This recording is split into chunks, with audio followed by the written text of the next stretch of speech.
కలెక్టర్లకు సీఎం రేవంత్ రెడ్డి ఆదేశం 6 గ్యారంటీలను పారదర్శకంగా అమలు చేయండి. నీ సర్కార్ బొంద మీద మట్టివాడ ఇంకా 6 గ్యారంటీలు ఏడున్నది? ఆ ఫామ్కే దిక్కు లేదు.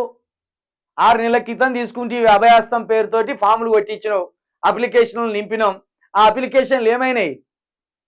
జేబులో పెట్టుకొని తిరుగుతాను ఆ అప్లికేషన్లు. ఇంకా 6 గ్యారంటీలను పారదర్శకంగా అమలు చేయండి అంటాను. నీ గ్యారంటీల మీద బొందవాడ ఏడున్నాయి అవి?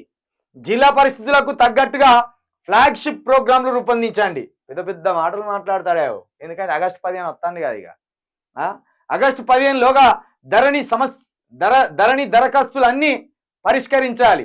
రాష్ట్రంలో ప్రతి ఒక్కరికి డిజిటల్ హెల్త్ ప్రొఫైల్ రూపొందించాలి. జియో ట్యాగింగ్ తో ప్రభుత్వ భూములు చెరువులను రక్షించండి. లా అండ్ ఆర్డర్ విషయంలో పోలీసులు రాజీ పడొద్దు. సెక్రటరియట్ లో కలెక్టర్లు, ఎస్పీలు, కమిషనర్లతో మీటింగ్. అన్నీ రాసుకొస్తాను. ఇది సీఎం ఆదేశాలు కలెక్టర్లకు జారీ చేసిండు. నువ్వు పైసలు ఇవ్వండి, కలెక్టర్లు ఏం చేస్తారు? విద్యకి ఎడబెడతారు, వైద్యానికి ఎడబెడతారు. నువ్వు బడ్జెట్ ముందు కేటాయించాలి కదా. ఎంత బడ్జెట్ కేటాయించినావు? వైద్య రంగానికి, విద్యారంగానికి ఎంత బడ్జెట్ కేటాయించినావు? భూముల సంరక్షణ కోసం ఎంత బడ్జెట్ కేటాయించినావు? ఇవి చేయకుండా చెప్పుకుంటా పోతా అంటే ఏమున్నది? చెవిటోని ముందర శంఖ ముదినట్టు ఉంటుంది. నువ్వు గట్టినే చేస్తాను. ఆరోగ్యశ్రీని రేషన్ కార్డుతో లింకు పెట్టద్దు. ఇది మంచి మాట చెప్పినావు. ఆరోగ్యశ్రీని రేషన్ కార్డుతో లింకు పెట్టద్దు అన్నది బాగానే ఉన్నది. మరి రైతు భరోసా, ఇదే రైతు రుణమాఫీకి ఎందుకు లింకు పెట్టినావు రేషన్ కార్డుని? అక్కడెందుకో ఈ మానవతా దృక్పథం ప్రదర్శించలే. నీ మానవత కూడా అవసరమే లేదు, నీ మానవతావాదం కూడా అవసరం లేదు. నువ్వేం చెప్పినావు? ప్రతి రైతుకి పాస్బుక్ ఉన్న ప్రతి రైతుకి రుణమాఫీ అన్నావు. మరి అక్కడ ఎందుకు పెట్టలే? ఆరోగ్యశ్రీని రేషన్ కార్డుతో లింకు పెట్టొద్దని సీఎం రేవంత్ రెడ్డి అన్నారు. తెలంగాణలో అందరికీ ఆరోగ్యశ్రీ కార్డులు అందేలా చర్యలు తీసుకుంటామని స్పష్టం చేశారు. గత సర్కార్ ఆరోగ్యశ్రీ కార్డులు ఇవ్వకుండా వైద్య సేవల కోసం రేషన్ కార్డును ప్రామాణికంగా తీసుకుంది.